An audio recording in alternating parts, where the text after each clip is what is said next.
Let's talk about conditional operators in C#. Conditional operators aren't limited to C#. You can actually experience them in C, C++, and other languages.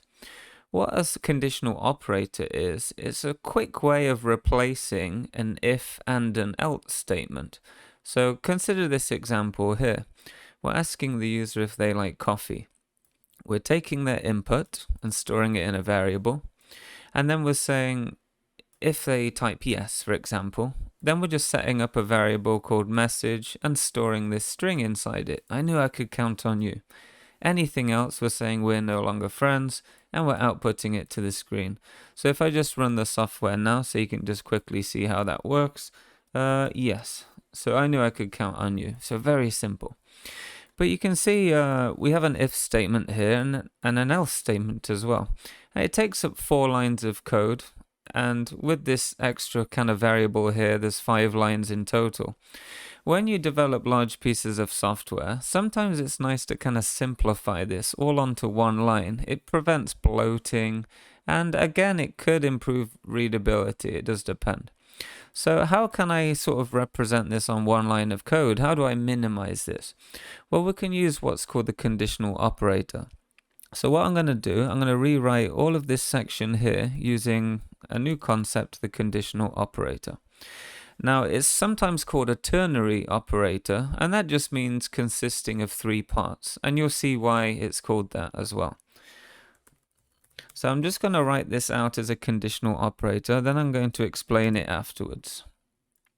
So, like I said before, it consists of 3 parts. The first part is the condition. This is separated by the second part with a question mark there. And then the second part is if the condition evaluates to true. And the third part is if the condition evaluates to false. Now this one line of code here does exactly the same as all of this here. And let me prove that to you. So if we do this, we run the program. Do you like coffee? Yes, I knew I could count on you. And let's just test the other condition. So anything else, we're no longer friends. So you can see it's very, much more simplified now. We've put all of that on one line of code. But how does this work? So what happens is we're storing the result of this into a variable called message, similar to what we're doing here. The first part of the conditional operator is the condition. Is the user's answer yes? We're testing for a string. This is the condition. The first part of the conditional operator lives between a question mark and a colon.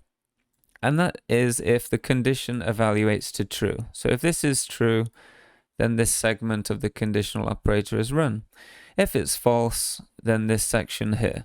So if you can imagine this question mark kind of meaning if, and this kind of colon here meaning else. So if it's true, if it's false, and this is the condition. And this variable is just taking the result of this whole kind of condition here. So a conditional operator is just a kind of quick way of writing an if and an else statement on one line of code. And the readability, yeah, it does depend.